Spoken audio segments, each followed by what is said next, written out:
السلام عليكم ورحمة الله وبركاته. جرجفتوها وجمتوها في ولسوتا خينا فنو أران تناس بقى إنه نبرة ترجمة خليتو بسان نبرة ترجمة خليه سكستي يامي أران تنعرفه جرا خبجات يلي نبوت جرا شودا خليه يدو تكي يامي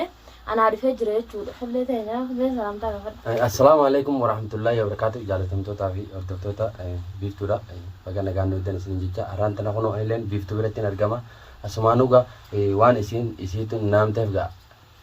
وان ولين لقيه فنو نسمينجا. بلا سقي خاوني أسيت سيامي بي أيوة واي إبراهيم كنا في سيامي خلاص تكيت نجرا أكاسيت جا إبراهيم كجرا نجوبه يو أنا ما فينا أبنا استيجي سخنا جرا هي خنا جرته هدوتا كان عرسة شودا كرواتي والله رجما شفتا بانا سنة اللي هكذا سلاوسو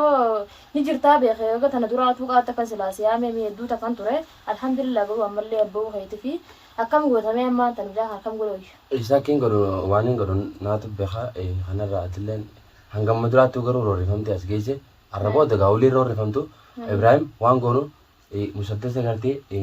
نانكابا إيسا وانين نينغا مسدس هيه مسدس نينكابا إيسا واني إيسا قرتي مسدس نملة قرتي كوبيسة تنجرا إيسا مسدس مان كيسو باسو لا أخينا ما قا درّي دام تما دينغا تجولة سانكا كوبيسة جاني جول مغرتي شارع راغورت مو كوبيسة نما جبا خاكان كيتر خسر جبا خاغرتي خوف نقابوا سان كوبيسو سوى يمالي نما قا لا فدامتي خوف نقابو كوبيسة تيتي بلسك يخارات دلنا جولة تنا كم قدوي بيكادو نمنا كوني ومنا أسوان تين نمنا فردينا أسوان تين خان جولة سبورتي ورتين نبريجرا جولة ورتين سبورتي جولة فيتين نبريجرا جولة كنا في كوبان غرقا هاي سانمان بربادو متيا هدو تك والله خان بربادتين دبه قالتهم بلسك يسينجا أنا را تسري أنا بريت نملا ملالا نيجا أنا أشي واتا كولي تيادي نمى دو مالي تيجو نمني هدومات بيكادو خلاص نما سديدانا تتكا ميجا قبل مسدسة مسدسة تكانين كبا سامنا خيوسون اللي نيجا مسدسة سامنا خيني كبا نيجا به خلاص أنا تكنا بيتا يو كأو مو بلا سامنا هنكسر سينكا وانا تاته سنين بيتا يو أمو هكا بتاته نيجي را مسدسة ني يعني قام مالك بك ميجا تفجعسه قانا ما كساس قالوا نقولنا تندرس ميجا فجعسه مالك يقولنا كسر نقوته قالوا رومان كوالا تطاعي يقولنا سنيله مالي أجمع حتى يقولنا سنكو فهمت إبراهيم كو فهمت يقولنا سني سيو قرطن أنا قبل سنين بربادا بك دوران قرطة إبراهيم فان قبل قالوا في الأنجان قاتين بينه يو خيدا من تاته نديفنا بك إنسان قبل سن اللي نبيه كمانا إيه سني لالله دودو دوبتي هنا مالك يرانا بوفتن جتوني مالك خيرا سيبومنا مرا سيبومنا إسانو ما بكا جيران أجران مالك خيرا سيبومنا خنرا نمت تقول لا نيلا نمت نقول أنا برباد قرو نمت تقول تنجول سناس باسه إبراهيمس يو سنقرو دي سجولن لوكس واقع بودن دي سنجنا ما واقع بوم تجولني إبراهيم قرو سني سداتا كتجزي أما قرتا يوتيوب لالو خلينا كان هذا تانا ما ميكبر لقيه كتيمة تجرا سداتا في بيخنين بيخا إبراهيم تا إبراهيم تريش إبراهيم وان قرنات بيعيسى كافني في قرت أركخية جه إيسا رومات تسا خلاص تمام بربادا ميار كهان كيرنا خلاص فنجان في الرئيس أنا بيخا ورتم خليه جسني مسيسا أيوة واتا كفي دون دندو واتا كم في دوني ولا تومي هم ملفاتي أنا بجت أشي خاطر رفته duraan waqtii kana duraa silaa kan nama qabaadde akkatti waan rakkadhu duuta kan ciqqilman isaanitti qixa lubbuun tiyya bahuu geesse garuu alhamdulillah rabbiin achi na baasa jira lubbuun tiyyas nan baane beetin jira jechuudha haga fedhallee gaa dhukkubsadhee roorrifamus beetin jira isaan ammoo naman qabdu maaredhaa jedhanii namni haga fedhallee ta'u saayii ballee isaatuun dhabu obboleessallee keessa qabaatu silaa hangamma duraatu nu dawwalte kana hunda roorrifamte garuu namni obboleessa qabaatu baateef yeroo rifamu garuu obboleessa soon silaa qabaadde dila kana mara waa yeroo rifamu keessatti waan obboleessa dhabeefi obboleessi garuu hojii dhalatan qofaa miti garuu amma waa waliin beeknu obbolummaa taanee jirraa miidhee kanumaanu eegaa namni bakkuma bakkaa fidee rabbiin obboleessa olii godha amma taanee jiranu feetu alhamdulillah san dhiisi garuu yoota ijoollee bira hunnee jirra tana dura nu godha san gartee san bira hunnee jirra khalaas ta'uliitiif garuu wanni kanaa olii naddeebitee yaadin yaa maalin beeka gizee shau taan raabee taanittiin baataan raabee barana barra akkuma teente olii wanni kana natti deebitii jettee inuma yaadin hunoonni jirra hanga jirrutti hanga gartee nu keessa jirtu olii wanni gartee kanaa natti deebitee inuma yaadin khala ijoollee saban keessan kaameera keessa nayinu maaliif hojjete ni beekaman gizuma qaban sayyoo na qaban malee kaameera keessa illee hin nayinu san isaan waan akkasii kaameera maali kana hin beekan isaan anaatu itti godha isa agartee Ibrahim bakka inni jiru isaan agarraan isaan akka godhan isaaniitu beekamu kanarraa antiyyaa gara qiyyaan yoonii fi gartee na argu bee taana beekaa mireen kanarraa ammoo isaan yoon itti erge isaa wajjin taanee haasoonii isa kana ongumaati qotti jechuudha dhawanii biraanii deemni isaan lafa. Silaa osoo akka dur taatee numa dhooytanii ammaan tanoonni dhooyneef isaa beektee garallee isaaf hin qaba. Dhawuut akkas hin barbaadu. Garaan qaba dhawuut akkas hin barbaadu. Yaani yoo inni gahaara haata godhee natti hanjamee hajuu taate anu takkitti gaaf keessan buusa. Garuu akka namni yoruusis hin fedhu bara. Afaanumaan akkatti lallaba malee akka namni dha'ee waa godhus hin fedhu. Hedduun ni jaalladha mucaa keenya gaa namni jaalladha numa beektaa miiratillee. Tanumaani laakiin isin qabaatuma gaa itti guraa lubbuu malee nama dha'us lubbuun hin dandeessu jechuudha. Isin numa gaafadhaa mee isa xiqqoo.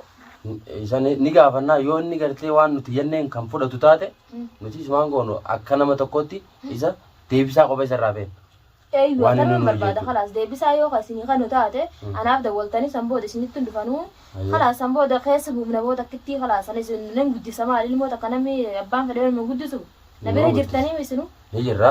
kanarra namni tokko yoo inni gartee kan tarra jeefaaf yoo taate san nuti waan goonu nu beena kanarra. Ilmi namaa tokko beekadhu eeganii fi nama harka seene takka ammoo harka sitti kanna takka ammoo onuma dide yoo dide san isaa waan goonu nutu beekamu. Harkaan kan nuti hin beeka gaa hin beekne ijoollee xixiqqoo jeetu uffatee sa'a tana dura harka kan nuti deema. Baattee ijoolleen rasaasa meeqamataa gubbaa dooyite daddabdee firraa dhiiftee. Namni ati gaafa sanitti amti sun nama akkamisa? Ijoolleen tumtallee waa tumuu miti booyi as keessa kan hunda cafaqanii mataa kan hunda cafaqanii ijoollee waa tumuudha duubni ulfaan jiruun qabu aktuman gaa ijoollee akka isaanitti waa garan galu inni hin beeknu. Silaati wanni isa akka jaaladhee gootummaa isaa kanaaf waan jirraa garan galu tanumaaf hedduu isa jaaladhee garuu gaatimee nama akkan keetii kana fa'aa arganii baara ga'a meeti qabdeetu malaaltamee takkitti khalaas sana boodittuun deebbo maani godhee gaa seenaa beetin jiraa barta takka godhe garuu lammaffaatti deebinaan tana booda gaatinnaan nama dhiisuu beekam godhu dhiisee ammoo lafatti san dhiisu lamarra sadii laa dhiisuu sanii miti dhiisee lafatti san dhiisu keessa buusatanii isa dhiisa malee akkatti isa dhiisuun isaa taati akka aaniif akkatti ta'eetini inni nagaan naa deema hin ta'u wanni nagaan hin deemu nanis bakka sana nagaan hin jiraatu inni yookaan warda ajjeesu yookaan isa ajjeesu nama takkitti tana qofan filadhee taa'u jira. Kanarraa nuti garuu tan dhalaa nuu dhiisuu kan barbaannu kana hunda fide beektaa Ibraahimii nuti Ibraahim barbaannu. Laa yoo didee hajuu taates yoo isiniif qabamuu baate gaa himaan hin beeka qabuu nama mee dhugaan danda'u akkamii barra shakkii barwaa takka amantii hunda beetin jira. Tana dhageessa ni qabamaa ni qabama. Kanarraa atummaan jechuudha waswaasi malee kan amma guyyaa lama sadii keessatti bakka inni jiru jechuudha barbaanne isa baafna. Yaa himaan hin beeka yaaduma khalaas waswaasa gacciisu hir'uun hin qabu nama waswaasa hoggana kan rafee jusmaan dura dhufa akkuma gaafa kan gartee bee natti dhufu akkasuma fakkaata jechuudha hin qabees dhiiroo dhiisuu dhiiroo hidhuu lubbuun tuwaamee kana yaaddi hin beekne gaati rabbi heeruma haa godhume. Aaneellee aaneen kun ilma deera kiyyaati. Kanarraa kan dhaqee siirii kana aaneerraa heesiseewu gololcha. Gololcha irraa isaa irraa kanarraa ammoo inni kun adeerri keenya kun biyyattillee siirii nutti godhe nu dararuu ture. Kanarraa inni kun sila haaduu maaliif siirii irraa hiise kanaa miti isa arraas boruus isa Ibraahim jechuudha isa dhiisuuf hin taa'u. Bakka inni jiru naatu baasee akkanatti matatti isa qabee yoo inni gartee harka kan nu baate naatu keessa baasu. Waa idaa ajaa'ibaati inni kan daanee isaa irraa isaa irraa ka'ee bara haaduu uumee maaliif irraa ka'e inni. Isin maal hin jirtanii as jirtan nuti bakka nuti jiru bakka dalagaa jirra kanarraa kunoo guban qabnu anis hoggaan argutti kunoo viidiyoo inni gadhiisan kunoo har'a ani biraan jira jeete ka viidiyoo waraabee gadhiisan arge achii kunoo gartee irraa heesise mucaa sana eega irraa heesise mucaa kana fideeti garatti kannee mucaa kana halkanii guyyaa tumaa jiran mucaan sun amma du'aa fi jiruu iddoo jira jechuudha. Gololchaa tokko na godhe kanarraa inni kun amma yoonii fi kan harkarra qaqqabnu taate inni kun jechuudha booddee jechuudha nuu kanaa'u akkuma saniin akkuma gartee tolaa sanitti isaan qabsiisee isaan tumsiisaa jechuudha jiraame kanarraa gololcha biratti deemnu gaafa agarre isa bakka garratti isa daaraa godhu. Yaa akkasillee hin fedhu daaraa sana sila akkasillee hin fedhu yoo numa tumtanii tuma dhiiftanii. Isa moo tuminsanii tumna akka gartee inni gartee hin jiraanne akka inni hin duune akkas goone tuminsaa numaa hundi dhiisu kaa ijumaan rabbi agarsiisee moo isa numaa hundi dhiisu kaa gololcha.